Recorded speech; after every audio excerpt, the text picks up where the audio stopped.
Hola, ¿qué tal? ¿Cómo están todos hoy? Espero que muy bien. Bueno, vamos a iniciar la clase de hoy, una clase bastante particular, bastante extraña, por así decirlo, porque vamos a hablar del color, vamos a hablar del impresionismo y vamos a hablar de la fotografía. Parecen cosas que capaz no puedan asociarse entre sí, o difícilmente. De eso se trata entonces la clase de hoy, de asociar estas tres cositas. Primero, una corriente artística que surge en 1874, que es el impresionismo. Luego hablar un poco de color. Vamos a hablar sobre todo de los colores análogos y los colores complementarios. Y hablar un poco del fotosensor, de la DSLR, digamos, de las cámaras digitales que vienen hoy en día. ¿Para qué? Vamos a hacer una comparación un poco entre qué pasaba con el pintor en el impresionismo, cómo percibía el color, cómo percibía la luz, qué medio de expresión tenía, y por otro lado, qué pasa con nosotros hoy, con la herramienta que nosotros tenemos para captar imagen o para hacer una iconografía. Entonces, lo primero que podemos hacer es hablar del impresionismo. El impresionismo es una corriente artística que va a surgir con mucha polémica en la época que les decía, 1874, gracias a un cuadro de Claude Monet que se llama Impresión del Sol Naciente. Por eso mismo es que despectivamente se le va a llamar impresionismo. Muchos sabrán la historia, otros no, pero hay una división de escuelas de arte en ese momento y el impresionismo empieza a ser su propia galería porque hay un rechazo de la academia. ¿Por qué hay un rechazo de la academia? Bueno, la academia tenía un montón de estructuras para pintar y lo que se decía que era una buena obra o una buena pintura o lo que estaba bien en una pintura y lo que estaba mal. ¿Qué empieza a desarrollar el impresionismo? En primer lugar, hay un montón de conocimiento científico que empieza a llegar al mundo, que empieza a cambiar un poco la percepción que tiene el humano sobre la luz, sobre la visión también. Empezamos a conocer lo que es la radiación solar, lo que son los colores, empezamos a entender ciertos mecanismos oculares que tenemos los seres humanos. Eso lo vamos a ir a ver un poquito más a fondo cuando hablemos un poquito del color análogo y el color complementario. Y además hay una necesidad expresiva, hay una necesidad de expresar de otra manera, hay una velocidad también, cambia la velocidad de pintar, se empieza a pintar más rápido, se empieza a pintar al aire libre, empiezan a suceder otro tipo de cosas. Me gustaría ver si puedo encontrarles rápidamente el cuadro que inicia al impresionismo. No, lamentablemente no. Vamos a tener que encontrarlo de repente y cuando lo encontremos vamos a poder hablar de él. Lo interesante entonces de este movimiento es que adquiere nuevos conocimientos científicos y al mismo tiempo adquiere también nuevos pigmentos, nuevos tipos de pigmentaciones, más saturados. Encontramos colores primarios, ya sabemos cuáles son, el amarillo, el rojo, el azul, los encontramos de una forma muchísimo más pura. Empieza a haber un estudio más de la luz que hay en el ambiente. Por ejemplo, en esta obra que estamos viendo de Seurat, estamos viendo cómo hay un estudio de la luz, cómo incide esa luz que, por ejemplo, emerge desde abajo a la izquierda azulada.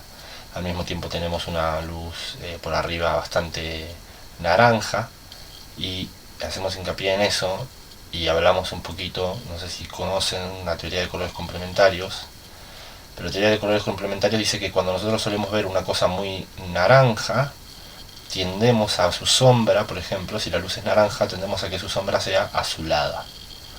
O, por ejemplo, nos puede pasar con el rojo. Si la luz es rojiza, tendemos a que la sombra sea verdosa.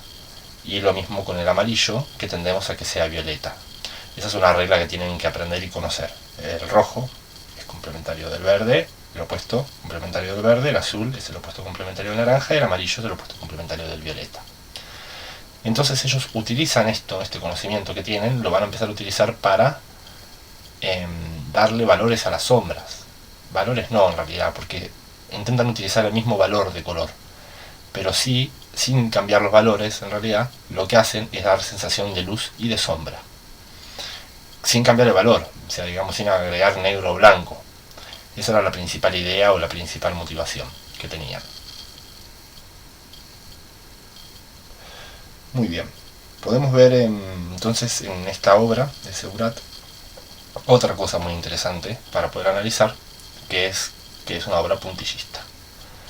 Si nosotros esta obra la vemos de cerca, veríamos algo completamente distinto. Veríamos manchas, muchísimas manchas, manchas de distintos colores, casi abstractas. Pero al verlo de lejos comprendemos y tenemos una noción de una imagen. Es interesante que analicemos esto y que lo veamos, porque aunque no creamos, la cámara de fotos funciona casi de la misma manera hoy en día. Ahora le voy a explicar por qué. Este juego de colores que se hace es, por ejemplo, lo que hace Seurat es decir, bueno, si yo mezclo el amarillo con el rojo tengo un naranja, pero en vez de mezclarlo en paleta pongo un punto rojo, un punto amarillo, un punto rojo, un punto amarillo, un punto rojo, un punto amarillo en determinada zona, y al verlo desde lejos lo voy a comprender como un naranja. Eso es lo que utiliza Seurat, y también es lo que va a utilizar el impresionismo, no tanto para generar obra como lo hace Seurat, sino lo va a hacer desde un punto de vista de que lo va a incorporar como conocimiento técnico a la hora de generar obra. Muy bien, eso por un lado. No sé si ustedes conocen en la historia del arte qué era lo que pasaba antes del impresionismo, ¿no? Qué pasaba con el claroscuro. Pero les puedo tirar así una data. Si ustedes conocen la Mona Lisa verán que es otro tipo de obra, que está hecha como en escala de marrones o en escala de rojizos, donde el tipo de tratamiento de sombra es distinto. No está este tratamiento de sombra, que yo digo, donde tengo azul tengo naranja, a donde tengo amarillo tengo violeta. No jugaban con esa cuestión óptica del ojo humano, que hoy en día eso se puede aplicar a la fotografía. Hay muchas personas que no lo aplican, que tienen una paleta claroscurista, y hay otras personas que tienen una paleta más bien impresionista. Lograr lo que hacía el impresionismo en fotografía hoy en día es muy complejo, sería muy difícil, se puede llegar a entender o comprender ciertas cosas, pero lo mismo no por el nivel expresivo que tiene. El nivel expresivo se refiere a que, por ejemplo, en esta obra van a ver cómo se nota el pincel. El pincel forma parte de la obra, la pincelada forma parte de la obra. El pincel es un pincel rápido que lo que hace no se detiene en la forma precisa, sino se detiene en el movimiento, en el estudio de luz. Y la luz es la que le va a dar la forma a los objetos, como en esa piedra que ven ahí. Ese triángulo que se ve ahí, que se puede analizar a nivel compositivo, se lo termina dando la luz. Vamos a pasar de obra. Acá podemos ver como lo mismo, como en el amarillo encontramos en muchas de las zonas de sombras el violeta, ¿no? Ante el verde oscuro el rojizo, y cómo usamos esos juegos de complementarios se van usando para generar las texturas en los diferentes ambientes, que son ambientes que están basados en ¿qué? En la observación de cómo se comporta la luz, en diferentes objetos y en diferentes etapas del día. Cuando tenemos luces más perpendiculares, luces cenitales, y depende de los objetos que estén presentes y la refracción de esos objetos, nosotros vamos a ver colores diferentes y distintos.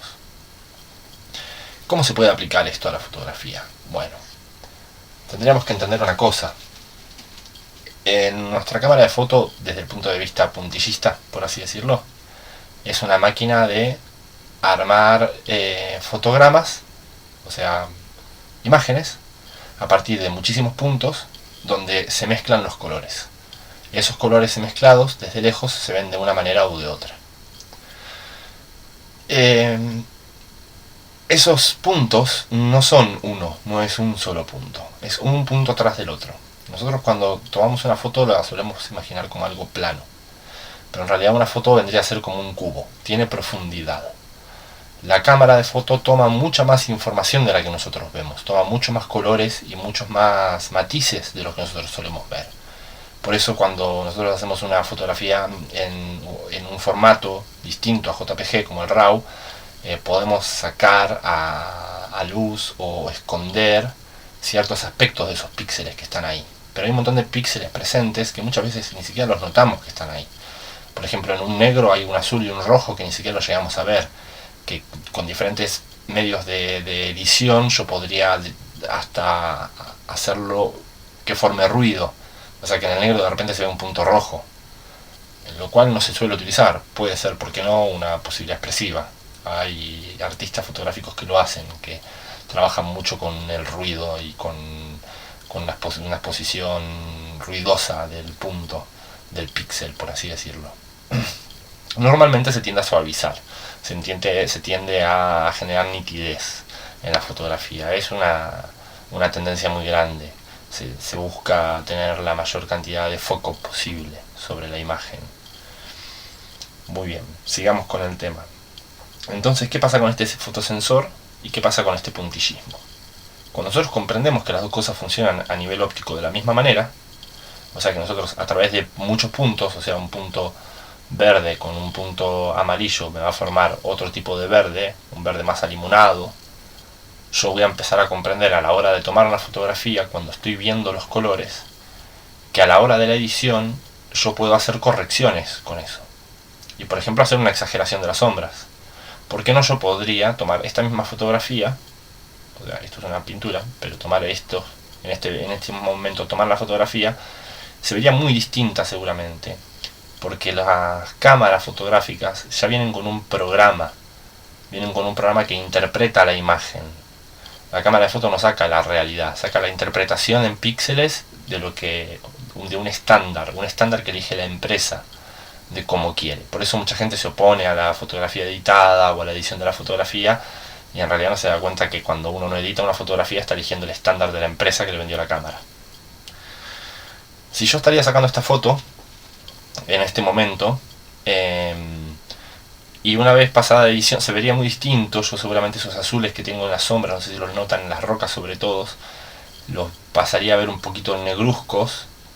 Yo mediante la edición, por ejemplo quitándole negros y sumándole intensidad en la edición, podría lograr una paleta muy similar al impresionista, y por ende lograría algo que el impresionismo buscaba, que es la primera impresión que nosotros tenemos cuando vemos un paisaje, que es esta misma, es esto de poder, intentamos equilibrar los colores.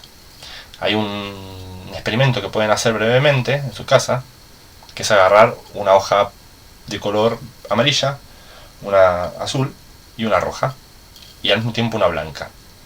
Quedarse 30 segundos mirando la hoja roja, directo, quitársela y ponerla blanca encima. Y ustedes van a ver cómo automáticamente van a ver el verde. ¿Por qué? Porque su visión está preparada para equilibrar. Y eso lo hace también a nivel compositivo. Así como lo hablamos de color, también lo hace con las formas. Cuando nuestro ojo ve una forma determinada en un determinado lugar, tiende a hacerla un triángulo, un cubo, un círculo. Tiende a conformar la imagen de una manera. Es como que nuestro ojo, tenemos que entender, como trabajamos con imagen, está acostumbrado a terminar la obra. Nosotros vemos una parte y la otra parte la completa el ojo o la mente. Este es un cuadro muy importante porque es uno de los antecesores del impresionismo. Desde acá es desde donde empieza a surgir el impresionismo por un montón de variantes que tiene este cuadro, que lo podría analizar en una clase entera. Es un cuadro muy precioso que llama la atención por muchas cosas, sobre todo por su contexto histórico. Sigamos. Por ejemplo, esto, en una fotografía. Es una fotografía que no se podría lograr tan fácilmente. Lo podríamos lograr porque en la fotografía tendríamos, por ejemplo, foco. Un foco que acá no está. Acá está difuso por la pincelada.